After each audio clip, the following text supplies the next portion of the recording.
views and opinions expressed in this program are those of the participants and do not necessarily reflect the views of BronxNet or the program underwriters. Hello, everyone, and welcome to another edition of Perspectives. I am Darren Jaime. Coming up, we're going to talk about a very specific topic that is germane to a lot of people. There's a gap, a 79-cent gap. African-American women working full-time year-round are only paid 60 cents for every dollar paid to non-Hispanic men. Plus, we'll discuss the whole issue of wage inequality that's front and center on this edition of Perspectives with yours truly, Darren Jaime. What's on your mind? Let 'em know. What's on your mind? What's on your mind? Let 'em know.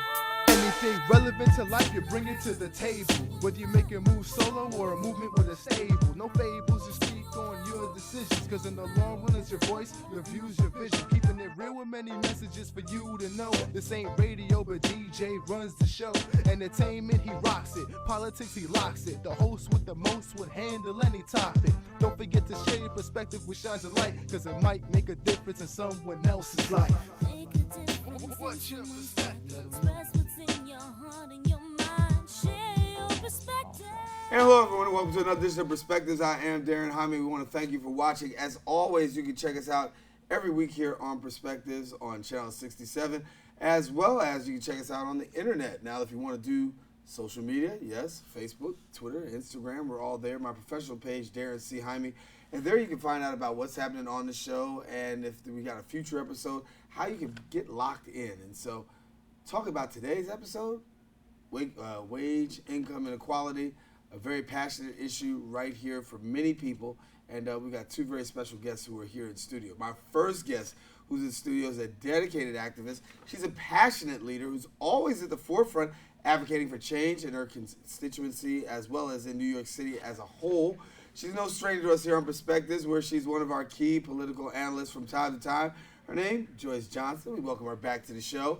Also joining us for the very first time, Beverly Newfield, who's a president of POW New York and the Equal Pay Campaign. Now, Ms. Beverly has led and still leads the decade-long campaign for pay equity reform, one of her signature projects. Her advocacy, I should say, has influenced the passage of many important laws here in New York City, including salary history bill that recently passed in April of this year, and the 2015 New York State Equal Pay Act, and the Women's Equality Act. We welcome Beverly to the show, and good to have you here on Perspectives. Beverly, welcome for the very first time. Joyce, Thank you. It's always a pleasure. good to have you back. But now you're on equal footing here. I'm with my good friend and partner, and we've done a lot of battles together around so many things. She was the executive director of a organization. She grabbed me and had me join the board. This was about, what, 8 years ago? A little while ago. Yeah, a little while ago. Right. So These things we're take so a while. Good, yes. Yeah. And Beverly, share a little bit, because as we talk about the fight for wage inequality, obviously, when it comes to women, still no equality, progress, but not where you want it to be. Exactly. So we're doing better, and actually New York State is one of the states that has the smallest wage gap overall. But that doesn't hold true for all New Yorkers. So women of color particularly have a much lower pay, so it's a larger gap. And we need to keep working at that. So we are doing better, New York City, New York State, but there's a lot of work to go. And so, but you know, in talking about the history, there was an equal pay bill signed in Congress in 1963. Right. And so that's a long time ago that we have been at this battle. And some said that it's going to take us another 59 years until, 2059, 41 years before women in general have equal pay with comparable work as men. Now, we'll be long gone, but there are generations behind us who will still be fighting that. So there's a greater urgency around this than at any time, because it's simply not, $5,000 less a year, $10,000 less than the average man for comparable work is just not right, and it's against the law. Yeah, and speaking a little bit in the beginning of the intro, you've done a lot of work, grassroots, and really going front and center and tackling. Let's talk about this, because you've been a great voice. And How have you worked to get the message out to really change the Right. scope of things? Well, about 10 years ago, we started as sort of like 5 people on the steps of City Hall, 5 women. We were wearing red and seeing red because women are still in the red. And just last week on Tuesday, we were back at the steps of City Hall, and we had hundreds of people there, and we had every top political figure, because this issue is the issue of our time right now. I mean, there are so many issues, but it kind of represents what's happening for women, and the whole issue around, inequality. So we've been working on it. We've been bringing together a lot of different groups, so not always the same old players, but we have domestic violence groups, reproductive rights groups, childcare groups, because if we're going to really tackle this problem, we have to bring everybody in, and everyone's affected by unequal pay. So everyone has a stake in this, and it's really been an exciting project. We have 100 groups working together right now across New York State, and we're getting someplace because of that. And at the hall last week, interesting enough, there was a big contingency of labor.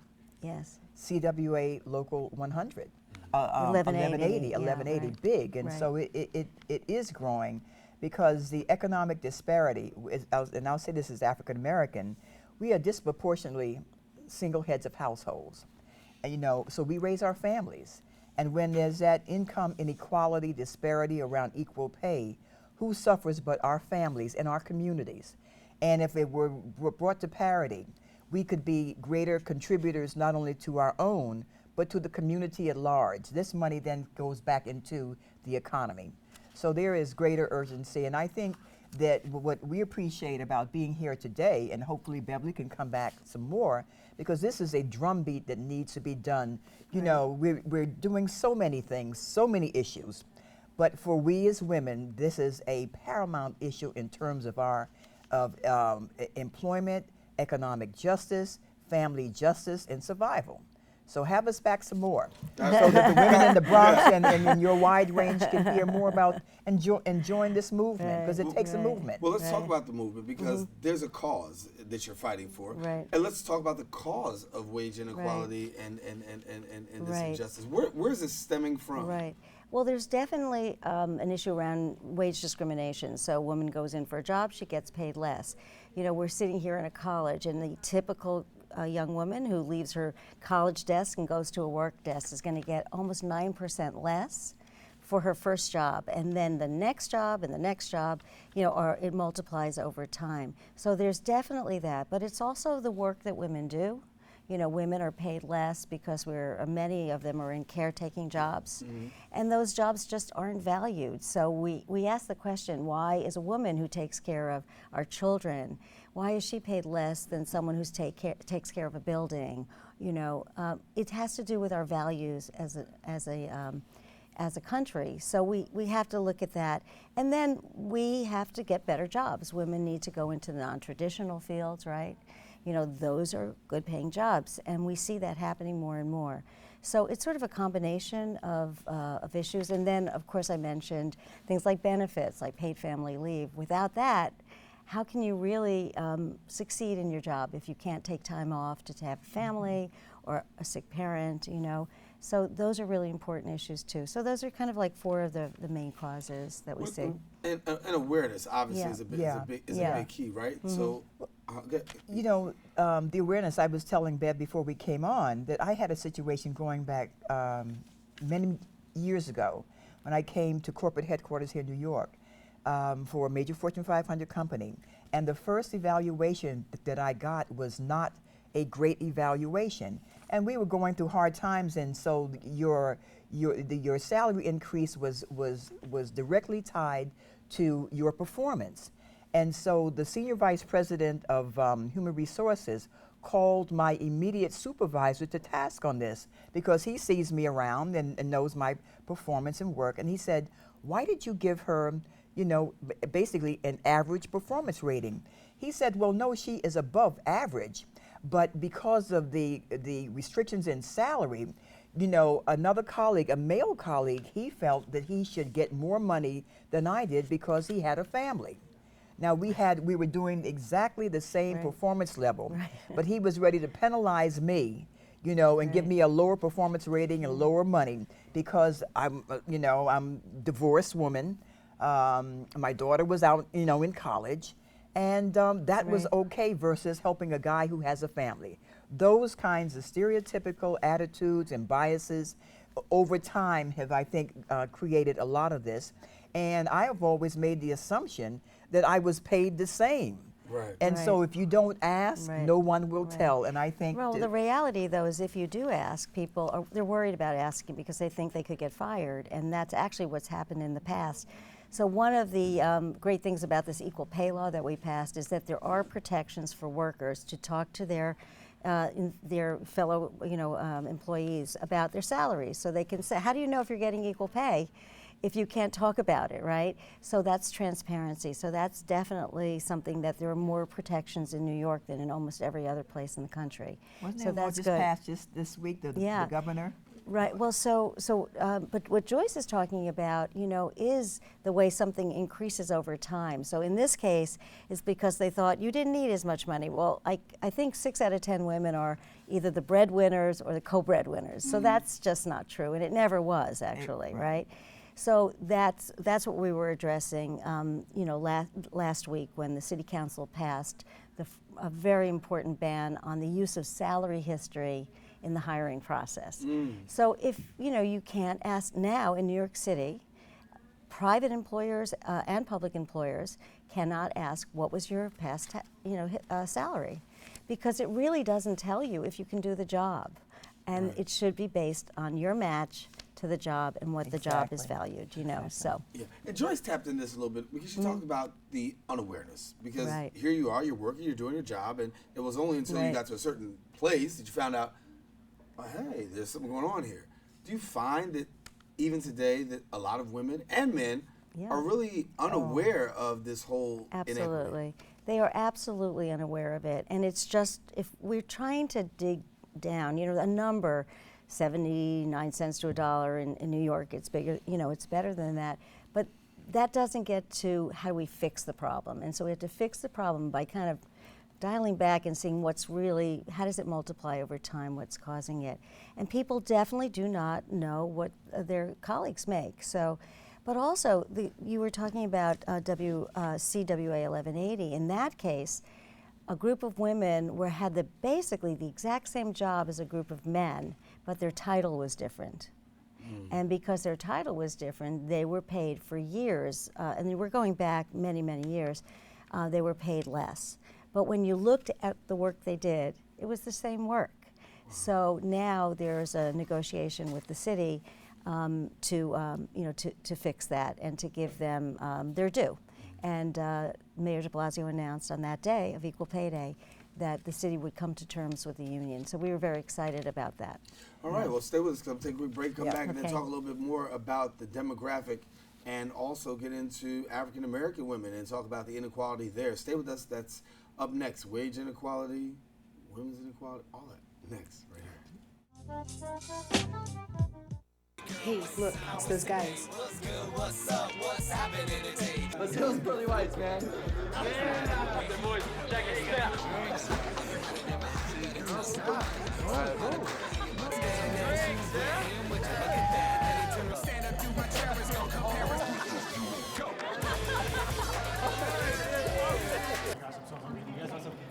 Ooh, cute. Are you good to try? I'm fine. Hey girl, what's up? What's your name? What's good? What's up? How many did you have? I should be fine. You should be. Sir, go and step out of the vehicle for me. Yes, sir. See ya, buddy. Today, Sean's got a hearing. We'll see how it goes. Good luck. So turns out, buzz driving and drunk driving, they're the same thing, and it costs around $10,000. So not worth it.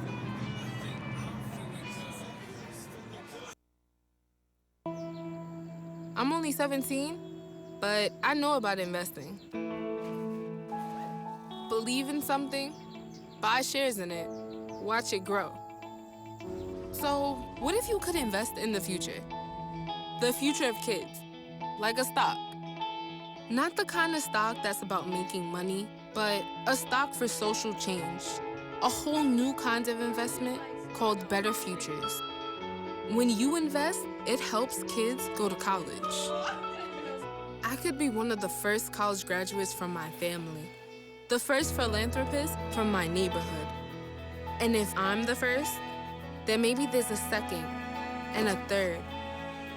Believe in us, invest in us, watch us grow. My name is Sydney, and I'm your dividend.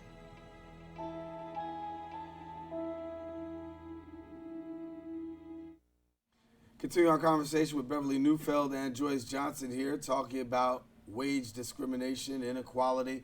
And I want to take a look at some statistics that may bring some things into light. And let's go to them right now. And so among individuals working full-time year-round who only have a high school degree, African-American women typically make only 61%, or I should say 61 cents for every dollar, and white and non-Hispanic men make. Also, African-American women with a bachelor's degree or higher typically make about $50,559, about what white non-Hispanic men who have the same college but lack a degree, $50,571 make. And African-American women with a bachelor's degree typically make $46,825, which is only $1,849 more than white non-Hispanic men with only a high school degree. When we talk about Latinas in the United States, they're typically paid just 54 cents for every dollar paid to white non-Hispanic men.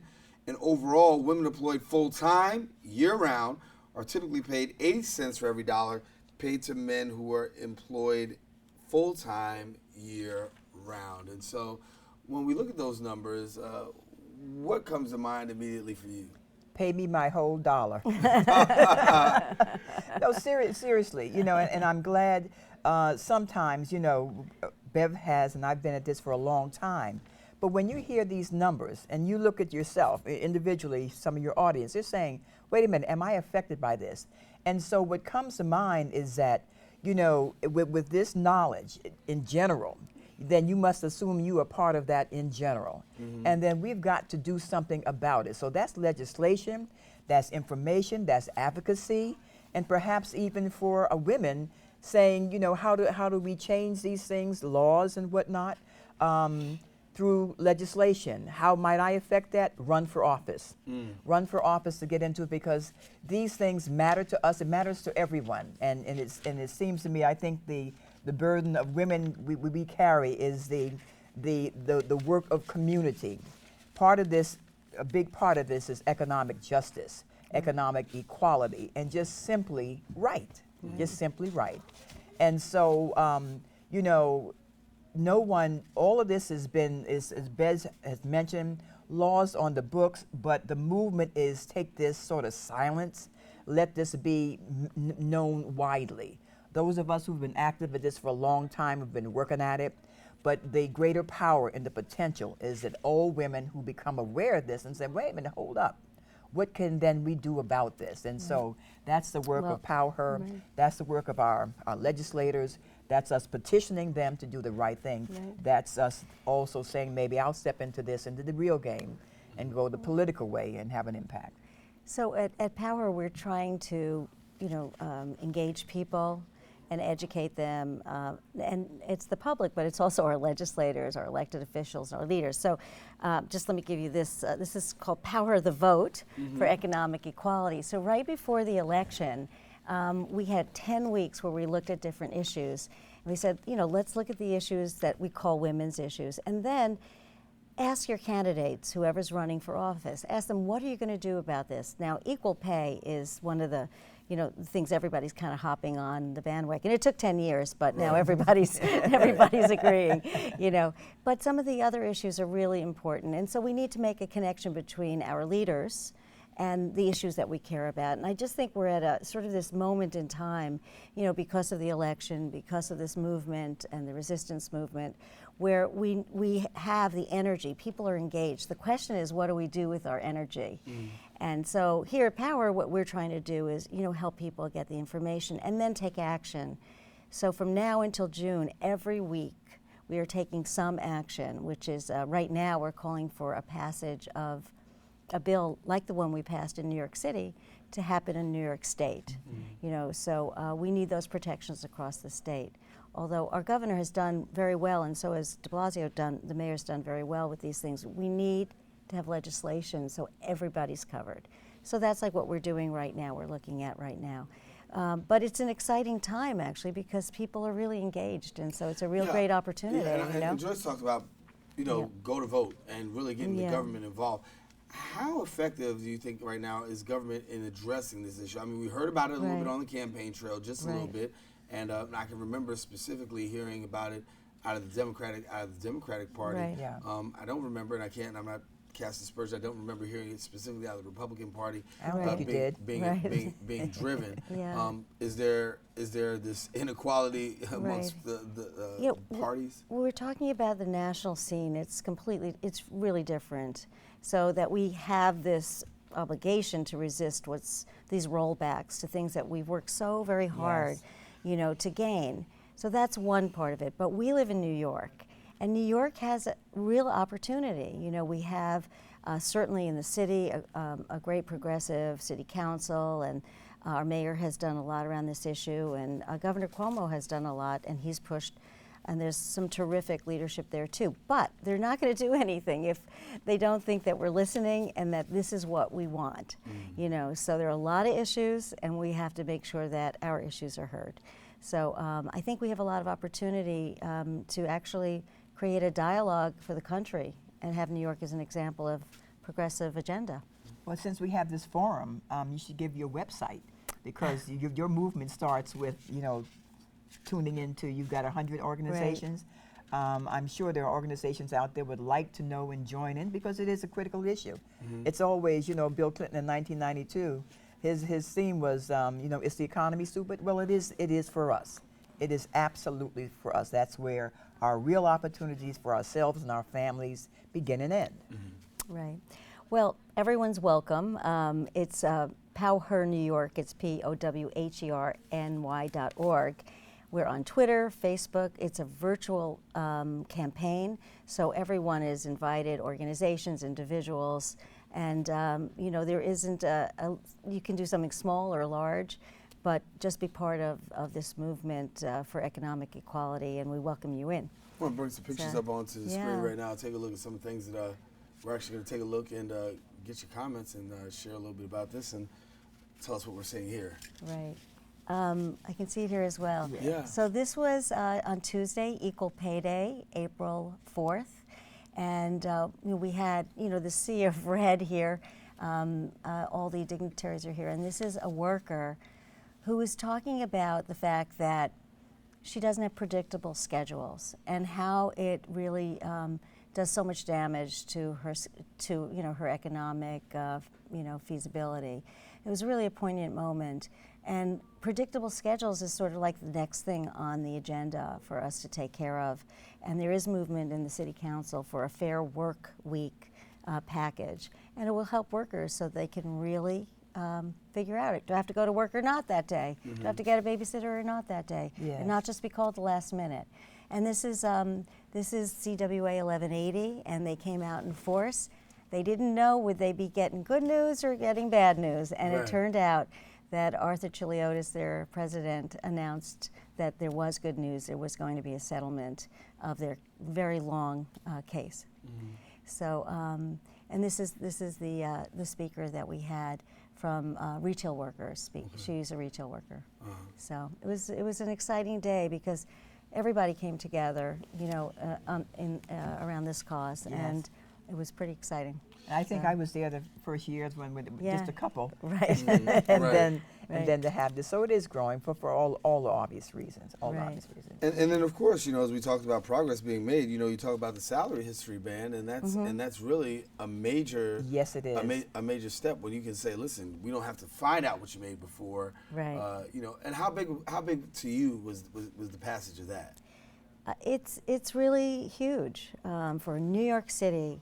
Sort of the center of the financial world, to say that this is the new way we're going to work. We're going to say this is the job, this is how much it gets paid, and you have a shot at it. Not because women are often taking time off because they have to, you know. And so they come back, and they always come in with, you know, with that problem and with that backlog of funding. So I think we see it as a major step for New York City to do it. And it's happened in Massachusetts, California, Philadelphia, now New York City, and we hope it spreads across the whole country. So It's a right to know. And it goes to your point. If we can assume that we all come to the job market, we go around different jobs, but we're at a deficit. So when someone says, how much did you make in your recent in your recent job? Then if you were behind the 8 ball already by thousands of dollars, maybe $5,000 a year, and you have to give that when it really should be, what does the job pay? Not what am I paid? And based on my qualifications, educations, previous work history, but not that I have been discriminated against because I'm a woman, and therefore, if I tell you I make $7,000 and my colleague makes $12,000, we're both coming to you, for a new job. I tell you I'm making $7,000. He tells you $12,000. They're going to take me at $7,000 when the job should really be $12,000. If you get the point. If you get the point. Right. And so we are perpetually behind the 8 ball and having to declare our wage history. And I'm always counseling young folks. They say, well, how much should I ask for? And I'm going back to my human resources days. I said, it's not about your salary. It's what the job pays. Right. The salary for the job. And if you have the requisite skills and abilities and background to do the job, and that's what you should be paid, not what you were paid in McDonald's, because sometimes we move around the job market up and down, and so my God, if my next pay job was based on my last, Jesus, I'm really in bad shape. That's it. Well, ladies, we're about out of time, so we want to thank you both for coming and sharing. As we said, we've got the information at the bottom of the screen that people can connect with you, and Joyce, of course, the same there. And thank you so much for coming. Thank you for Talk having about me. this very important issue. Thank you very much. All right. Glad to be here. Glad to have you. Well, listen, we're about out of show here on Perspectives. As we say, stay tuned. Share your perspective with somebody else, because it just might make a difference in somebody else's life. The perspective that we shared here today hopefully will be shared across as we understand the gender inequality, the wage inequality, wage discrimination. It's very real, particularly here in New York. And so whatever you can do to play your part in either raising awareness or raising your voice, please do it. For all of us here on the Set of Perspectives, I'm Darren Jaime saying take care. Thanks for watching, and God bless. Let them know.